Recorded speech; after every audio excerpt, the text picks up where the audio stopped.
Hola Irene, no sé qué pasa que dice starting event, pero no inicia. Ahora sí, Live. estamos. Bienvenidos a todos a un nuevo webinar de Mirada 360. Nuestras ponentes van a ir entrando por esto de la magia del Internet. Vamos a hablar hoy de un tema fundamental, crítico para los despachos de abogados, que es la comunicación.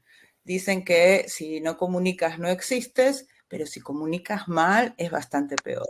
Lo que estamos viendo es que los despachos, bienvenida Carmen, bienvenida Irene. Hola, perdonad.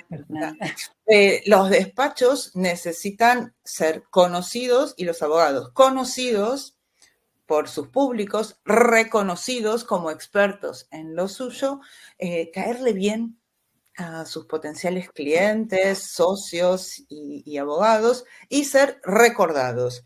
Para todo esto necesitas comunicar. Puede que a ti los clientes te lleguen por recomendación y enhorabuena por ello, pero piensa que es muy probable que tus prescriptores, es decir, la gente que te recomiende, también se olvide de ti en medio de esta infodemia o pandemia de información y comunicación y ruido. Entonces, ¿cómo hacer para comunicar y comunicar bien? Y por eso tenemos aquí a tres mega cracks de la comunicación jurídica. Son además tres amigas y las voy a presentar en este momento. Irene Blasco, directora de comunicación y marketing de RSM en España, con más de 15 años de experiencia en comunicación para servicios profesionales. Irene ha pasado por agencias, por despachos, por multinacionales en España y Reino Unido. Empezó su carrera en Gómez de Sebo y Pombo y ahí la conocí yo y desde ahí la quiero. Pasó por Ejaso ETL y hoy está al frente de la estrategia de RSM. Es licenciada en Humanidades y en Periodismo. Sabe muy bien lo que significa traducir lenguaje jurídico en algo que la gente quiera leer. También tenemos aquí a Carmen Castillo, directora de Marketing y Comunicación de Secamagán. Es economista, tiene posgrados en media Europa y con trayectoria de 20 años en desarrollo de negocio, marketing y comunicación en compañías como Air France, AXA o Auren. Y especialista en marketing de servicios y B2B. Carmen es de las que entienden que comunicar no es un adorno, sino una parte fundamental del negocio.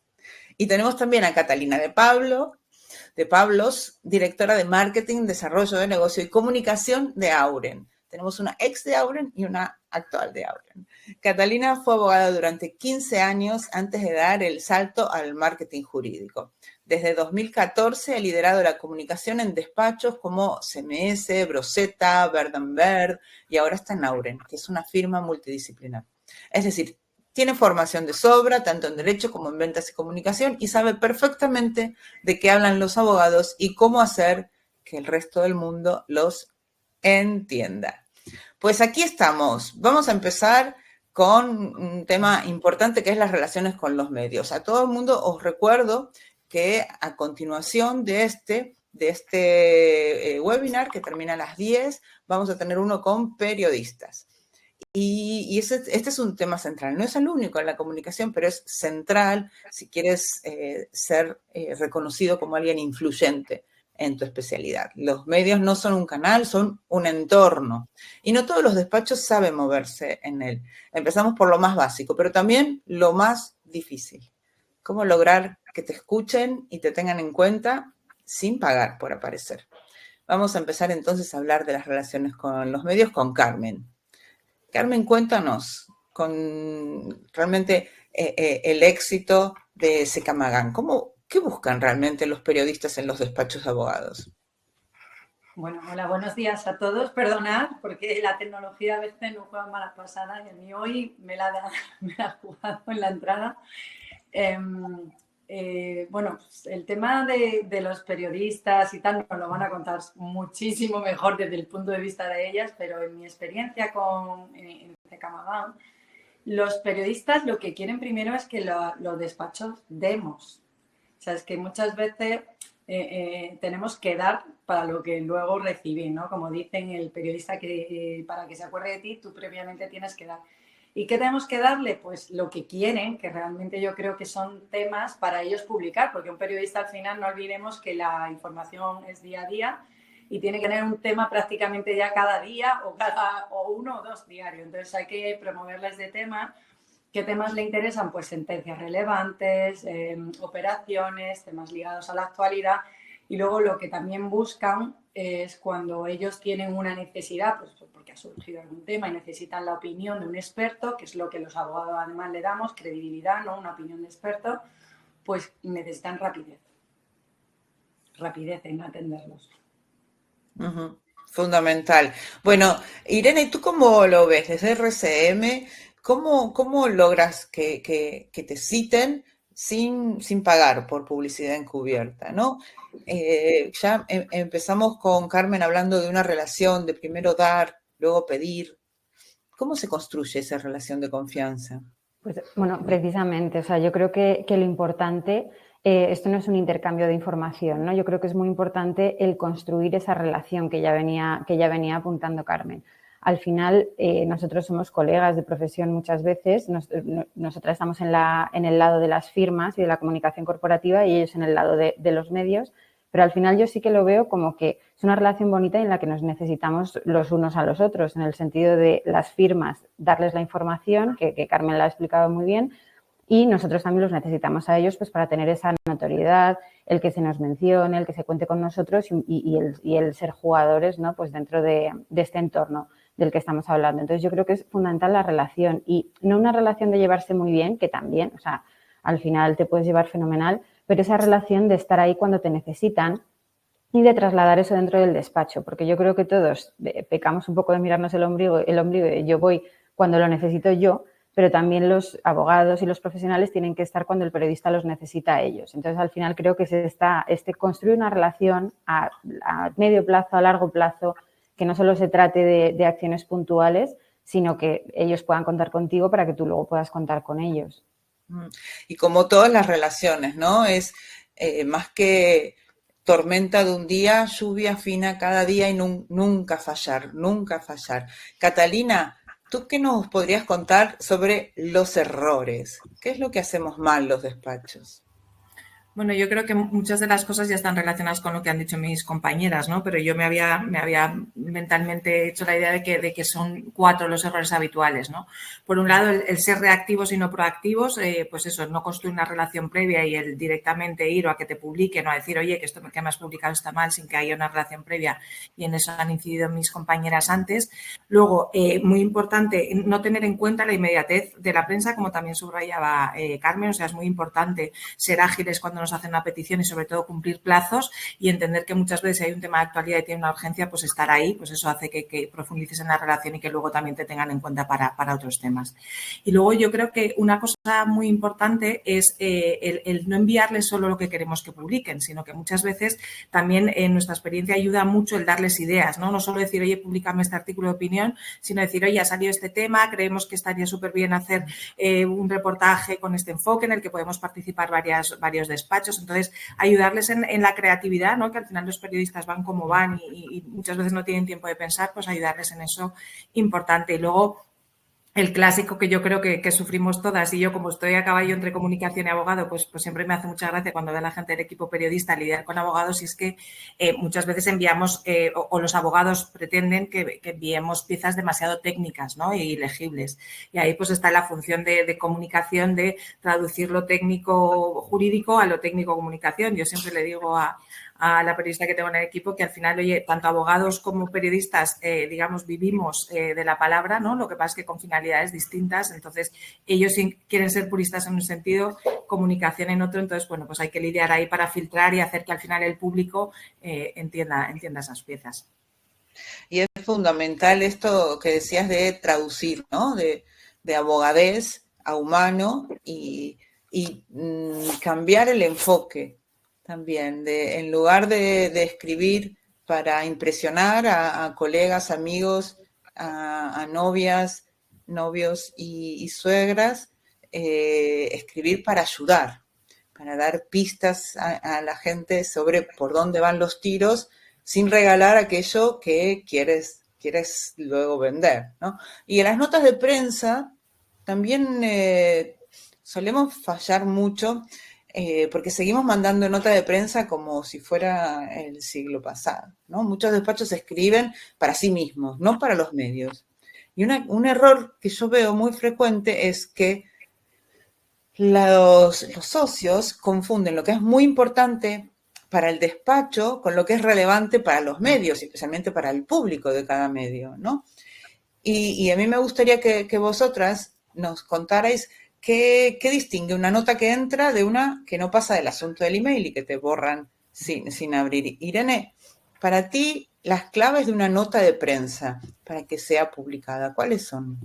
Bueno, primero yo creo que precisamente es hacer ese ejercicio y tener ese ponerte en lugar del medio, ¿no? O sea, yo creo que principalmente las informaciones que lanzamos tienen que tener relevancia para ese medio y para su audiencia. Y en este sector tenemos la suerte de que hay muchísimos medios, hay medios más técnicos, hay medios más jurídicos como tal, también accedemos a veces a prensa económica.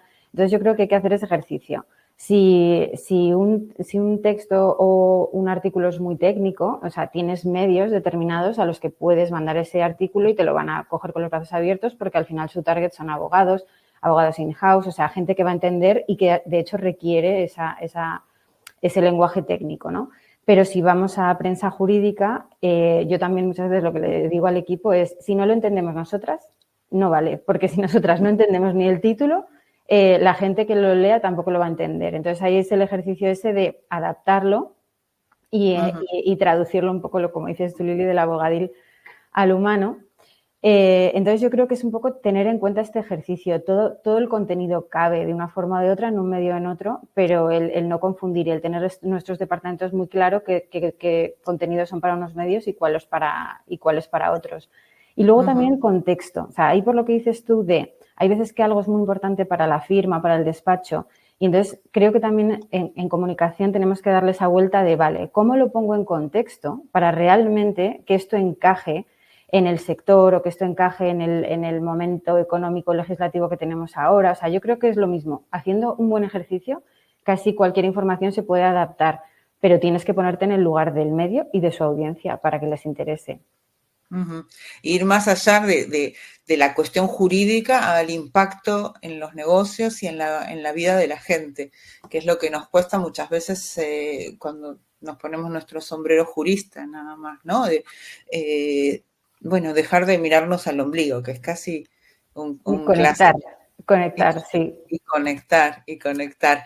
Bueno, y Catalina, tú tienes una responsabilidad en Auren, que es una firma multidisciplinar, que es enorme, que tienes, bueno, también como Irene, inputs de temas de consultoría, de auditores. ¿Cómo diferenciarte en la saturación de comunicados de despachos? ¿Cómo hacer que al tuyo sí le presten atención? Bueno, yo creo que justo esa multidisciplinariedad, en nuestro caso, yo creo que ayuda. Yo que estaba en firma de abogados pura y en firma multidisciplinar, el poder dar un enfoque a las piezas o, por ejemplo, una cosa que hacemos mucho ahora es cuando hacemos un evento, pues intentar lanzar una nota de prensa y suele tener buena recepción, es eso, esa visión que no sea solo de escribir la ley, ¿no? Sino también dar a veces una solución de consultoría para la aplicación de esa ley, ¿no? Entonces, a nosotros eso particularmente nos ayuda. Y luego un poco lo que decía Irene, o sea, al final de contenido útil, que no sea muy promocional ni muy genérico, lo que ya hemos comentado mucho, que no sea demasiado técnico, ¿no? Luego intentar que sea algo que tenga que ver con el contexto o las tendencias actuales. Y luego yo creo que una cosa muy importante es, y yo creo que eso lo hacemos todas, la función de nuestros departamentos es clave en eso, es hacer seguimiento, ¿no? Al contenido que enviamos, que no enviemos una nota de prensa y esperemos que la publiquen, sino que lo mismo, al final con una relación previa de que ya nos conocen es más fácil que nos hagan caso, pero luego hay que hacer un seguimiento, sobre todo con los medios claves, de decir, oye, vas a publicar esto, lo has entendido, qué enfoque le vas a dar. Y luego también hay periodistas que publican la nota directamente, otros periodistas que prefieren tener una conversación con el abogado en cuestión. Entonces, ese seguimiento yo creo que es clave para destacar, ¿no? Todo el contenido que al final están recibiendo. Pues suena bastante complejo, ¿no? Y Irene, quiero volver a ti para ver dónde ves tú donde los periodistas ponen el ojo. A veces vemos que nos piden exclusividad, otras veces rapidez, en general un enfoque práctico.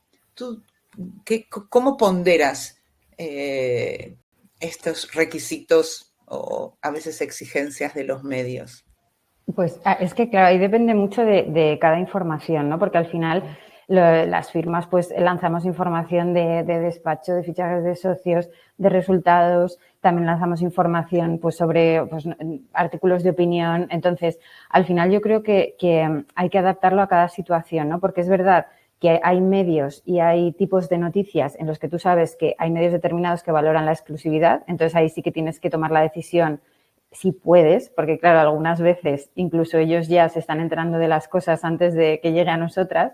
Entonces, es tomar la decisión en ese momento y dependiendo de la situación va a ser distinto de a qué medio le voy a dar esto y por qué. O sea, al final hay políticas de despacho, hay preferencias de los socios, entran en juego muchos factores. Entonces, yo creo que por un lado, sabes con qué medios tienes que jugar con la exclusividad y si te lo publica uno, no te lo van a publicar más. Entonces, un poco organizar. Y luego sí que hay temas que aunque lo publique uno primero, luego lo pueden publicar los demás. Entonces, por eso yo creo que es muy importante el que nosotras tengamos esa relación con los periodistas, saber cómo funcionan. Yo ya sé si esto se lo mando a este, luego el otro no lo publica. Y luego, o sea, quiero decir que al final hay que adaptarlo mucho a cada situación y nosotras tomar esas decisiones y entrar en ese juego. Y ese juego no lo sabemos nosotras, se lo saben ellos. Y también creo que es importante el intentar, y esto opinión, y yo creo que lo hacemos todas seguramente, el repartir juego y el dar juego a todos los medios. O sea, igual que nosotras queremos que den juego a todas las firmas, pues tener esa reciprocidad, ¿no?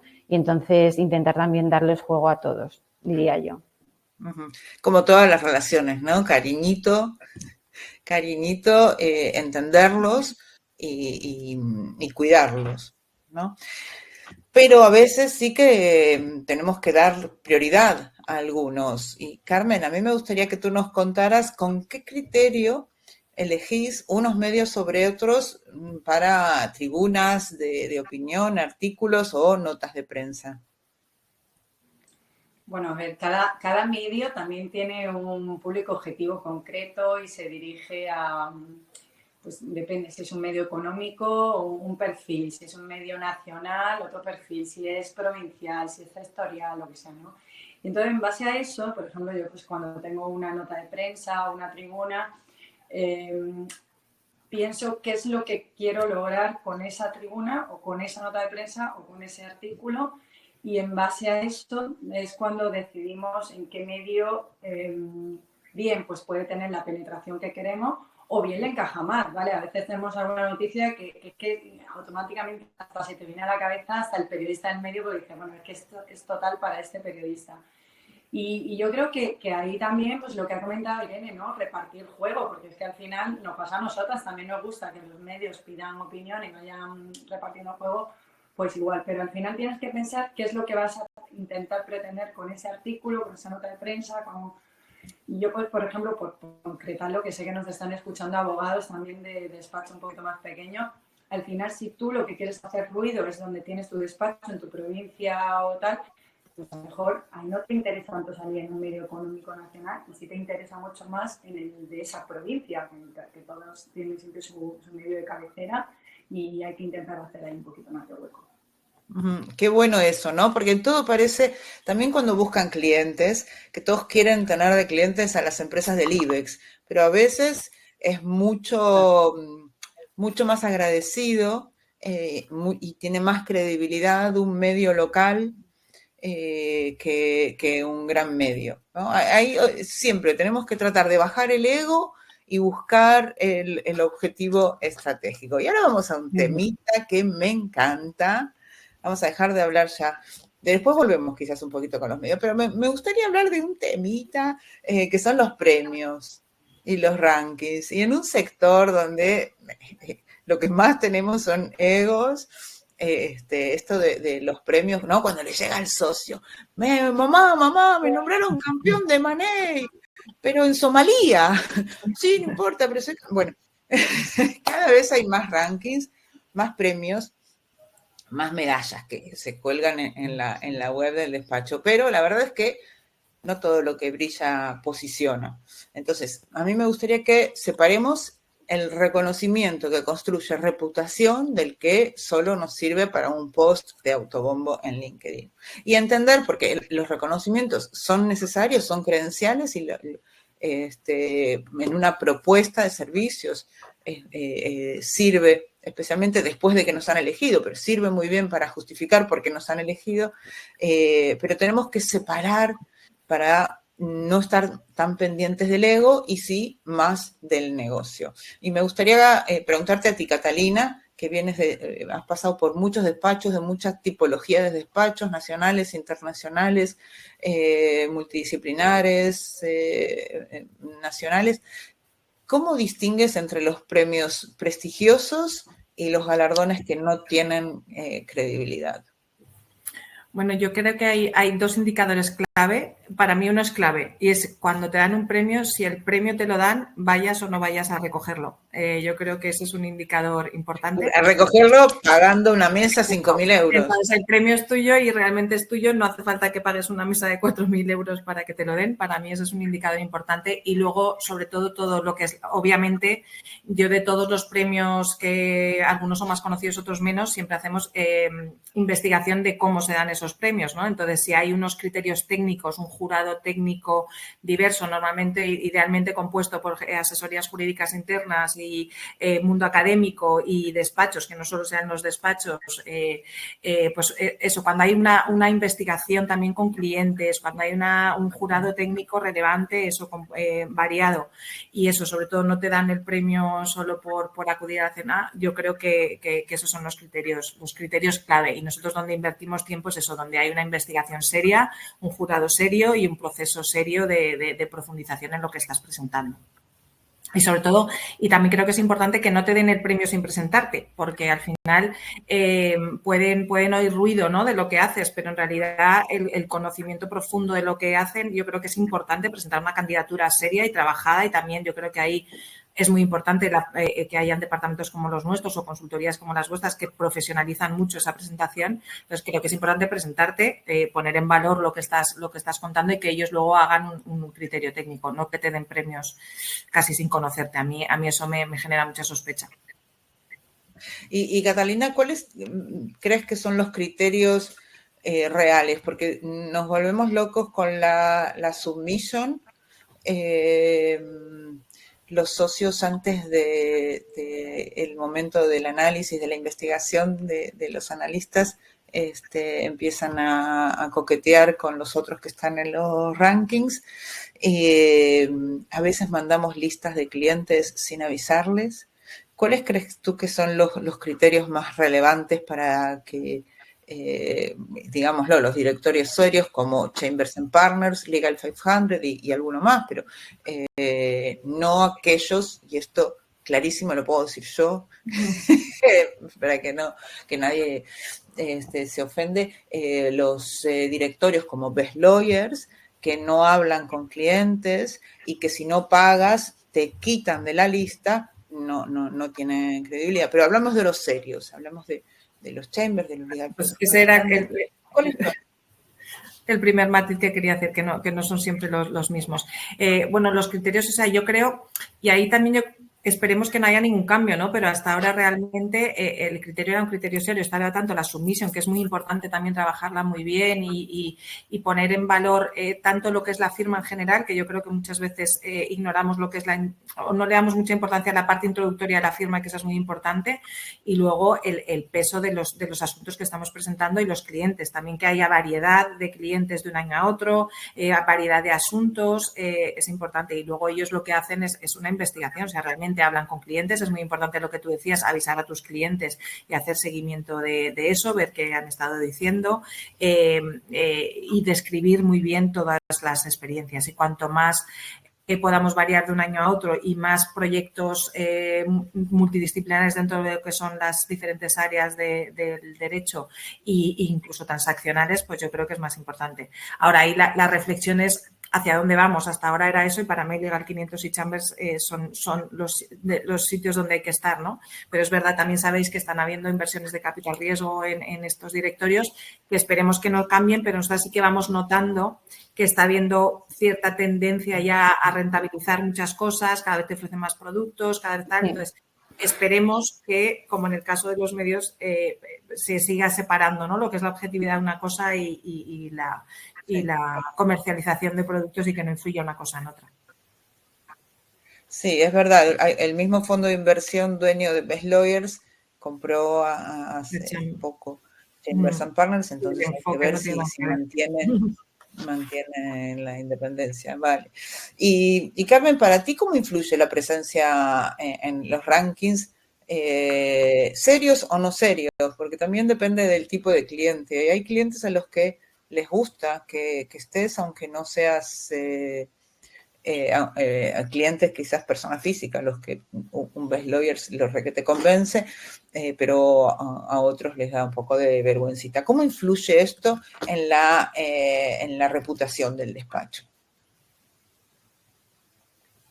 Bueno, a ver, el tema como ha comentado Catalina de si un premio es más solvente o tiene más credibilidad o no, lo que pasa es que nosotras estamos muy metidas en el sector, o sea, lo conocemos y también, por ejemplo, pues aquí en Madrid, que es donde estamos todas, se conoce más. Pero yo siempre digo que no todos los premios como los percibe el cliente o el potencial cliente, ellos no saben si por ese premio hemos pagado por ir a la mesa o no hemos pagado. Me refiero que, por ejemplo, no es por echar un cable, Best Lawyer tiene un nombre increíble, o sea, tiene una marca muy buena.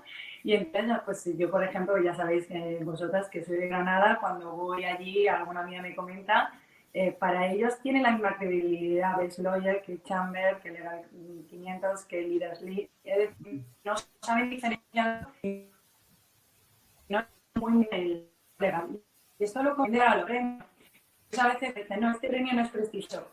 A lo mejor para nosotros, que estamos en el sector legal, o para nuestros abogados no, pero para el cliente sí. Y aquí muchas veces yo siempre me salgo de este sector y pongo ejemplo, tú cuando vas a comprar un vino y le ves una medalla de oro puesta a la botella de vino, pues no sabes si esa medalla es la mejor, la de Parker o la otra, pero para ti ya tiene una medalla. Entonces a veces tú necesitas esos premios para poner en valor determinadas áreas en los despachos que a lo mejor están muy etiquetados con un área. Por ejemplo, yo trabajo en un despacho que antaño nació siendo un despacho laboralista hace muchos años, pero nos hemos convertido ya en un gran despacho multidisciplinar. ¿Y qué ocurre? Pues que determinadas áreas han necesitado impulsos de premios también para que se conozcan esa área, y para eso existen todo este tipo de premios. Es decir, yo nunca descartaría uno u otro porque depende de la estrategia que quieras conseguir, ¿no? Y ahí es donde lo comunicas. Uh-huh. Es bueno eso, pero... Seguro que Catalina e Irene tienen también... Sí, yo no comparto. O sea, aquí es cada una su estrategia. Sí, yo no comparto eso. De hecho, es un debate que hemos tenido mucho en Auren, y yo es que creo que los directores de asesoría jurídica sí que acaban conociendo determinados premios. O sea, que al final nuestros compradores son los directores de asesoría jurídica y saben más o menos cómo funciona uno u otro. Pero que esto aquí para gustos los colores. Director de asesoría jurídica. O sea, hay pymes de 50, 60 trabajadores. Empresarios, claro. No estamos hablando de empresas de líderes. Hay empresarios. Ahí hay opiniones. Hay empresarios, propietarios. Sí, o sea, yo ahí tiene sentido, Irene, sí, perdona. Irene. No, nada, simplemente hacer el apunte. Yo creo que está muy bien el matiz de Carmen de al final hay que pensar también en quién va a ver eso. Entonces sí que hay un público muy claro que sabe lo que es un Chambers y un Legal 500 y a lo mejor sabe que hay un poco por rankings más de primera y otros un poco menos prestigiosos, pero al final yo sí que creo que no hace daño a la imagen del despacho ni a la notoriedad. O sea, luego nosotras tenemos que modular a qué le damos más bombo y a qué le damos menos bombo, porque evidentemente hay que tener eso en cuenta, pero yo creo que no hace daño el hecho de tener un premio o el hecho de salir en otro directorio. Mientras estés en los importantes, yo creo que los otros no hacen daño, pero sí que hay que manejarlos de una forma distinta y no comunicar igual que ha salido en Chambers al que ha salido en la diferencia yo la que tenemos que estar yo la aplicaría es cómo manejamos. Sí. Aquí el punto fundamental es a quien dirigimos la comunicación de haber ganado esos premios, ¿no? Exacto. Y ser muy estratégicos, identificar canales y públicos objetivos. Y también que hay despachos que, así como no pueden aspirar a tener clientes del IBEX u operaciones millonarias, sí pueden acceder a otros premios y que esto sea algo que les impulse. Pero es cierto que estos galardones de pago son una forma un poco de atajo, ¿no? Para Sí coincido generar una totalmente percepción. Sí que Pero no coincido llegas al mismo contigo, sitio. total. Yo coincido en que hay ahora mismo un exceso de premios en el sector legal y eso es verdad que empieza ya a percibirse también desde fuera, ¿no? O sea, cuando quedas con gente que te ve en las redes sociales y tal, dice, no sé en qué sector trabajas, pero no para de haber premios. Es verdad que es un sector donde prácticamente hay unos meses donde cada semana hay premio y es llamativo, ¿no? Eso sí que ahí, no lo sé, es verdad que, como lo has comentado, al final funciona y por eso cada vez surgen más premios nuevos. Y Carmen, el problema del autobombo, ¿cómo aprovechar la obtención de un premio para darle difusión, pero sin que parezca que tienes el ego más grande que un elefante? A ver, yo siempre digo que una vez al año no hace daño. Es decir, el autobombo de una vez al año está bien. El autobombo de cada semana o cada 15 días, sobre todo en redes sociales y tal, pues es verdad que resulta un poco otra vez, ¿no? Entonces, ahí hay que nosotras, en nuestra función de profesionalizar esto en los despachos de abogados, ¿no? Cómo comunicar bien, sí que yo a veces sí que lo comento con ellos, oye, es muy bueno en este caso que hagas este enfoque o en este caso otro, es decir, no todo el día, oye, manda el premio porque estoy muy bueno o lo he hecho muy bien o tal, sino que al final muchos premios sí que es cierto que en casi todo, como en los despachos, se hacen en equipo y al final muchos premios vienen otorgados por los clientes también, como ha comentado Catalina al inicio, ¿no? Entonces, ahí hay que un poco lidiar, en unos casos enfocarlo más a las redes sociales, en otros casos más agradecimiento directamente a los clientes. No hace falta subirlo todo a LinkedIn. Me parece que a día de hoy en esta sociedad, si no lo cuentas todo en las redes sociales, no pasa. Y a veces también pasa, pero no hace falta contarlo todo. Tal cual. Y Irene, como conclusión, para ti que has pasado por gran firma nacional, firma mediana nacional, empresa de servicios profesionales multidisciplinar, Otros sectores. ¿vale la pena invertir? Otros sectores, ¿vale la pena para ti invertir en esto? Porque es mucho tiempo, no se paga por aparecer en los que son los que tienen credibilidad, pero es mucho, mucho trabajo. A ver, para mí esto claramente es un sí, porque yo creo que directorios como Chambers y Legal 500, que estos son los que dan trabajo, porque al final estos son los que dan el trabajo de la submission, los asuntos, los referís, prioriza, avisa al cliente. O sea, esto es lo que sí que lleva un proceso más largo. Y yo aquí digo que rotundamente sí, porque al final es una vez al año, y aquí me cojo la frase de Carmen de una vez al año no hace daño. O sea, al final, si ya fuera muchísimo más, pues hay que tener en cuenta también el volumen del departamento, que al final tenemos señores y señoras muy ocupados dando servicio a los clientes, pero yo creo que estos dos son un sí, merece la pena. O sea, al final además todas sabemos que empezamos a avisarles del deadline de la submission con 3 meses, luego 2 meses, 1 mes y luego al final eso se hace, te pones, se saca. Entonces yo creo que sí que hay que hacer la inversión en estos directorios, o sea, eso sí, hacerlo siendo inteligentes y en las áreas en las que el despacho quiere estar y merece la pena y puedes estar, porque hay veces que tú mismo tienes que decir, oye, a lo mejor en esta área de práctica no vamos a salir, entonces vamos a poner los esfuerzos en esta otra, pero sí lo creo, porque además creo que el hecho de que los directorios te tengan en cuenta, vean que estás ahí, que estás mandando submissions, ya hace que pregunten por ti a la competencia también, porque eso es parte de un poco del proceso. Entonces yo creo que sí, o sea, yo diría que estos dos seguro. Los demás, también en la medida de lo posible, hay veces que la inversión de tiempo y el esfuerzo no es tan complicado y al final, pues bueno, todo puede sumar un poquito. Entonces yo creo que sí, que además de hacer las cosas muy bien, hay que enseñarlas, hay que comunicarlas y hay que intentar trasladarlas. Y hoy si te dan algún premio por ello, pues fenomenal. Bueno, cerramos el capítulo premios y reconocimientos que da para un webinar. Bueno, hemos hecho un webinar entero solamente para esto, pero hemos hecho, sí. Pero vamos a un tema de cuando viene la tormenta, ¿no? Una crisis.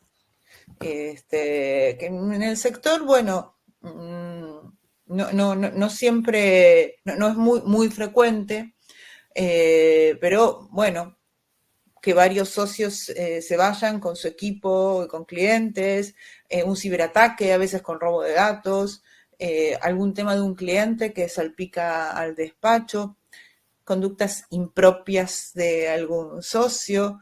Una vez salió de una abogada que empezó a publicar en YouTube que la explotaban en un despacho, ya se había ido. Bueno, bombitas que suceden y debemos gestionar. ¿Qué hacer cuando estalla una crisis que afecta a la reputación? Vamos a ver algunas lecciones prácticas, aunque yo creo que vosotras no has tocado, no tenéis que hablar en primera persona, pero Irene, ¿cómo uno puede prepararse para una crisis reputacional? Supongamos que involucra a un cliente o a un socio del despacho.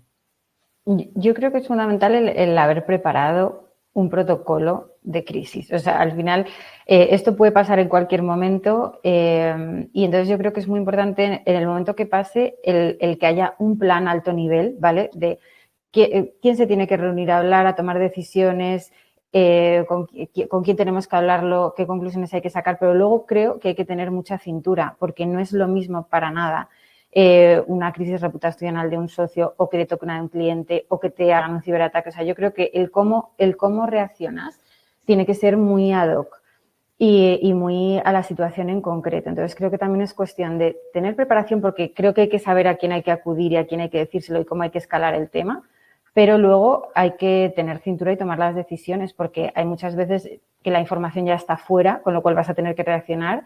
Hay veces que la información no está fuera todavía y entonces tienes el poder de gestionarla y de ver tú cómo la sacas. Entonces yo creo que preparación y luego mucha cintura. Preparación y cintura, muy bien.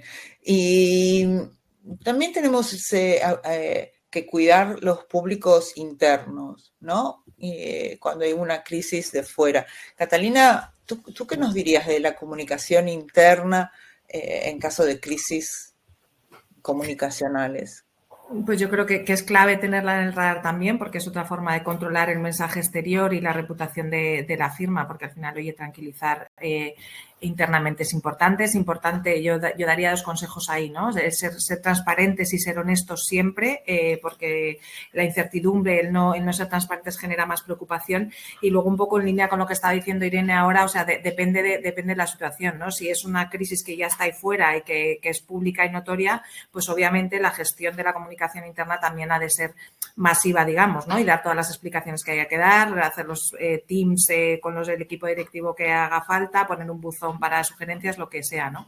Pero, sin embargo, si es algo que está muy controlado, todavía, que sabemos que puede pasar, pero está controlado, obviamente no difundamos internamente porque aunque confiamos en nuestros equipos, en una organización muy, muy grande, como es el caso de Auren, que somos 1000 empleados, pues aunque confiamos en todos, oye, la información fluye con mucha facilidad, ¿no? Entonces, cuando es algo muy controlado, yo soy más partidaria de eso, de gestionar la gente que está involucrada, los grupos de interés, hacer acciones más pequeñas para evitar, digamos, avivar el fuego, ¿no?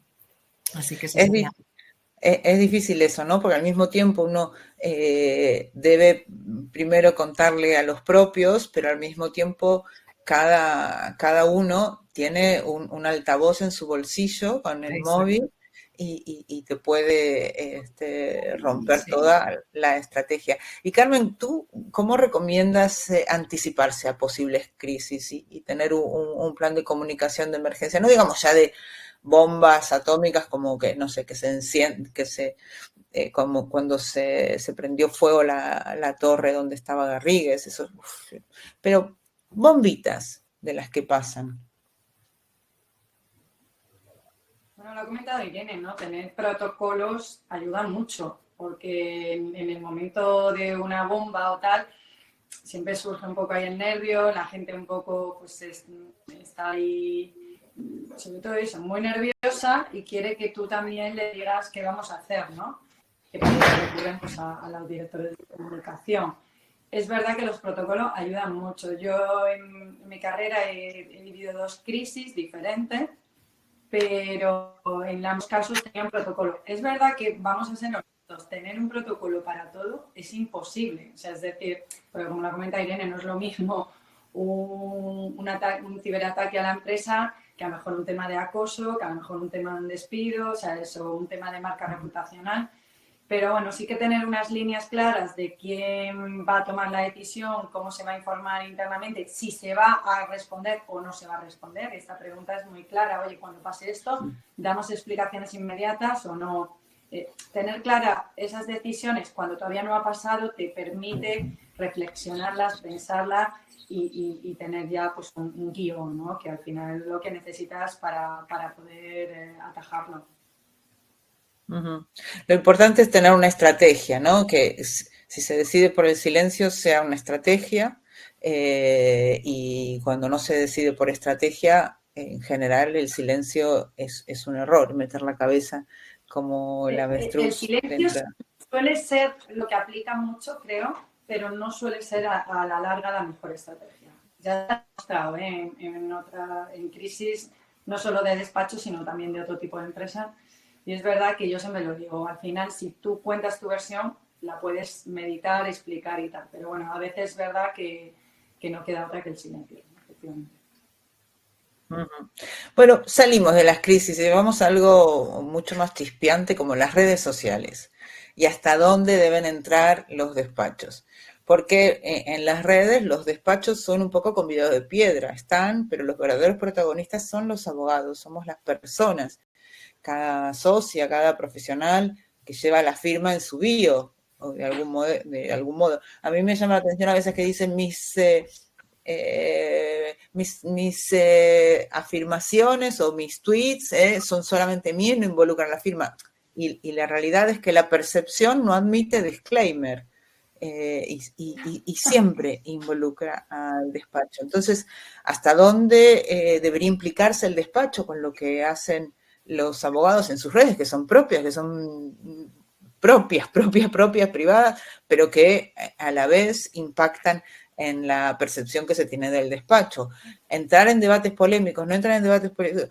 Y por último, todo lo que necesitamos de ellos de participación activa en la comunicación del despacho, porque tienen mucha más credibilidad. Catalina, ¿hasta dónde tú crees que los socios y los abogados del despacho deben estar presentes en las redes y cuáles recomiendas? Bueno, yo creo, vamos, que es importante que los abogados estén en las redes sociales. Es una forma de potenciar tanto la marca de la firma como la marca personal, que al final yo creo, en una firma de servicios profesionales, la marca de la firma está súper alimentada o es casi, no es en exclusiva porque tenemos mucho que hacer con la marca, pero está súper alimentada de la marca personal de los profesionales. Entonces, y las redes sociales es importante para eso. Yo creo que el departamento de comunicación ahí lo que tenemos que hacer es ayudarles en la medida de lo posible, aunque sea privado, como tú decías, que sus perfiles sean corporativos, estén alineados con la imagen de marca y demás.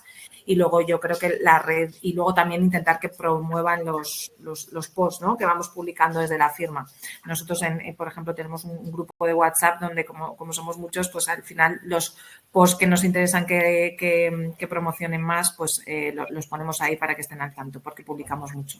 Y luego yo creo que la red más importante para nosotros, aunque estamos estudiando otras para otros objetivos, es LinkedIn, que es, pues te permite poner en valor tu experiencia, tu conocimiento, alimentar tu red de contactos. O sea, para nosotros es importante, y para nosotros LinkedIn de momento, aunque estamos estudiando otras redes.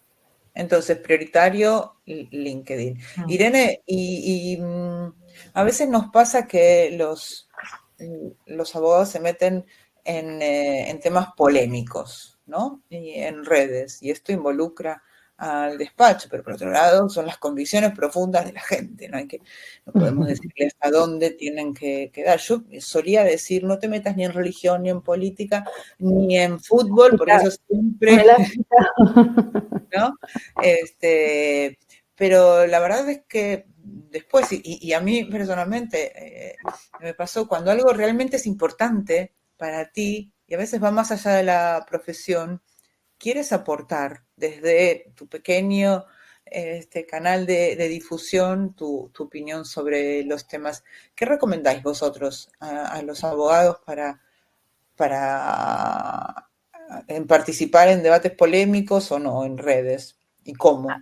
A ver, yo aquí mi recomendación, y siendo muy sincera, es ni política, ni fútbol, ni religión. O sea, porque al final yo creo que es diferente. O sea, a ver, estos son firmas y somos firmas grandes, y dentro de una firma grande caben muchas opiniones, caben muchas sensibilidades, caben muchas religiones, muchos equipos de fútbol y muchas opiniones. Entonces, yo creo que no es lo mismo cuando tú trabajas dentro del marco de una firma grande, que ahí creo que hay que abstenerse un poco, porque si no puede haber opiniones muy diferentes dentro de la misma firma.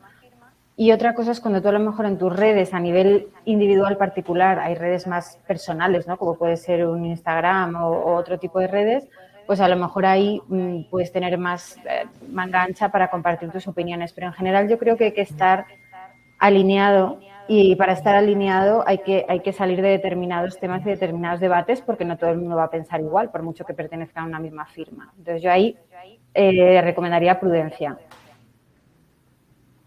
Vale, prudencia, muy bien. Y Carmen, por otro lado, necesitamos sí que los despachos, los abogados apoyen la participación. ¿A alguien le está saliendo un eco?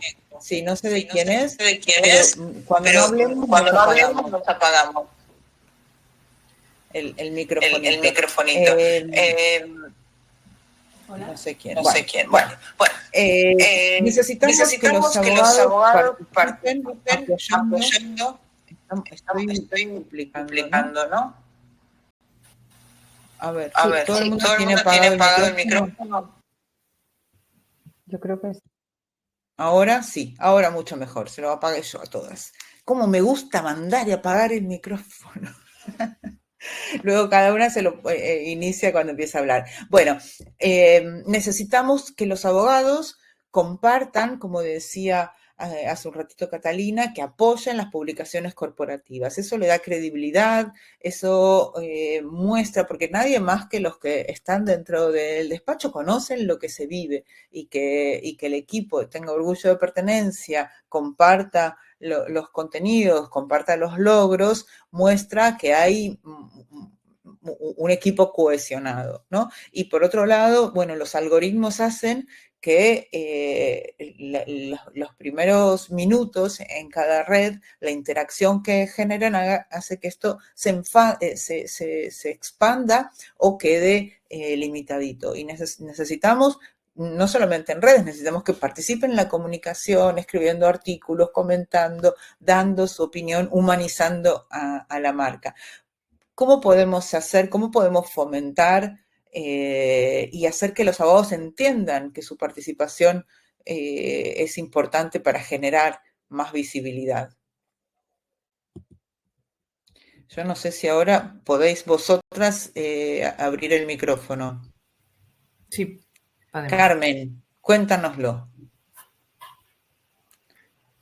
¿Estás ahí, Carmen? ¿Vosotras podéis hablar, Irene? Sí. Catalina. Y nosotras podemos hablar, es que no vemos a Carmen ahora mismo. No. Bueno, vamos a seguir luego cuando Carmen entre también. Catalina, tú nos decías que teníais un grupo de WhatsApp. ¿Les dais también formación a los abogados para que sepan cómo moverse? Sí. Cuéntanos qué estrategias de employee advocacy estáis utilizando. Sí, intentamos hacerlo cada vez más. Aparte, hace poco he reforzado el equipo con una persona específica de comunicación en redes sociales, entonces nos está ayudando mucho en eso y en hacer formación desde el uso básico, porque hay algunos abogados que lo utilizan muy poco, hasta cosas más complicadas, ¿no? Y el tono que tienen que utilizar. Nosotros, por ejemplo, abogamos mucho por un tono cercano, de transmitir conocimiento, pero pues somos cercanos porque eso es como uno de nuestros atributos. Y sí les ayudamos mucho en el uso adecuado de redes sociales y insistimos mucho en la importancia de la marca personal en una firma de servicios profesionales. Al final nosotros lo que vendemos somos personas o sea, vendemos servicios pero que estén prestados por personas, ¿no? Entonces el capital humano es súper importante y es muy importante lo que se perciba de ese capital humano fuera, ¿no? Y nosotros en particular este año, por ejemplo, estamos muy enfocados a que se conozca en el mercado toda la experiencia que hay en la casa y para eso las redes sociales son muy importantes. Entonces sí que ayudamos mucho a mentalizar de, oye, para hacer una marca potente de firma necesitamos que tú también tengas una marca potente y las redes sociales es un canal para ello. Bueno, tenemos a Carmen ahí tratando de volver a entrar, pero nos quedan poquitos minutos y me gustaría ya así ir a las preguntas de los asistentes que están por aquí. Vamos a ver, Javi me los pasó también por el WhatsApp, lo tenemos. Sagrario Amorós nos dice, cuando tenéis que hacer vosotros esa labor de traducción, de abogadesa a humano, y pedís al abogado una serie de cambios en su tribuna antes de dárselo a un medio, ¿qué inconvenientes encontráis? ¿Qué es lo que a los abogados les cuesta más aceptar o cambiar? ¿Quién se anima con esta? Yo es que tengo un caso reciente de un artículo muy técnico fiscal que, bueno, cuando lo leímos nosotros, lo leyó sobre todo la periodista del equipo, o sea, era muy difícil, ¿no? Entonces lo modificamos mucho para hacerlo más legible y, claro, para ellos es muy difícil de entender porque dices es que está siendo poco clara, poco precisa, ¿no? En el tema técnico. Entonces, es también esa labor de concienciación que tenemos que tener nosotros de que ellos entiendan lo que estábamos diciendo antes, que lo tenemos que entender nosotras, lo tiene que entender nuestra madre y lo tiene que entender cualquier persona, si no, no estamos transmitiendo conocimiento. Entonces, en ese caso, por ejemplo, que empezó con una tensión de, oye, es que no, lo que estás diciendo no es adecuado, como lo has dejado, no es adecuado técnicamente, acabó viendo el valor de, oye, es que así es más divulgativo, así lo colocamos en un medio, entonces hay que tener mucha mano izquierda y mucha cintura para entender a unos, a ellos, porque usan la palabra para una cosa y entonces es muy difícil sacarles de ahí para entender que al final para divulgar toda esa experiencia fuera, pues tiene que estar en un idioma especial para que lo entienda todo el mundo, ¿no? Entonces, pues también hay de concienciación. Perfecto. Tenemos muchas preguntas, pero voy a lanzaros una y luego una a las tres. Nos pregunta Teresa, ¿qué significa para ti que la comunicación de un despacho sea genuina? Es diferencia de otras, ¿no? O sea, es decir... Yo iba a decir... No es diferenciarte. Que sea realmente el factor... Puedes diferenciarte sin algo genuino, ¿no? Pero es que yo creo, yo ahí creo que hay que encontrar la identidad del despacho. Hay que encontrar, una de nuestras primeras labores, cuando entramos a una firma o un despacho, vamos a entender quién es este despacho de verdad. Entonces, creo que siempre cuando comunicas sobre una verdad, vas a tener muchísima más potencia que si creas un personaje o un personaje despacho en este caso y entonces luego te tienes que ceñir a él. O sea, yo creo que hay que encontrar la verdadera personalidad, que va a ser diferente, porque cada empresa es diferente, y capitalizar eso. Bueno, poner en valor la diferencia y juntamos las dos, ¿no? Lo que nos decía Carmen, e investigar. Pues, en los formatos, en el tono que usas, como ha comentado Irene, hay despachos que usan siempre un tono muy formal y otros que usan otro tono, o sea, es decir, marcar cómo te quieres tú posicionar y diferenciarte, y ahí eres genuino. Si aplicas eso siempre se ve claramente que, oye, ese es de este despacho, este es de otro despacho, o sea, eso se aprecia. Bueno, última pregunta para las tres. Quiero que me digáis, en no más de 10 palabras, ¿qué es lo que os hubiera gustado que os contaran antes de empezar a trabajar en comunicación y marketing del maravilloso sector legal? Empezando por Irene. Pues yo ahí te diría que me hubiera encantado que me dijeran que además de trabajar muy duro y hacer muchas cosas y hacer todas las cosas que se hacen, es casi igual de importante el que eso tenga visibilidad dentro de la organización. O sea, que el trabajo que hacemos tenemos que ser capaces de que profesionales, socios, equipos lo vean. Y eso no es baladí, no es fácil. Pero yo creo que hay que tener el foco puesto ahí también. Muy bien, para que lo entiendan. Catalina.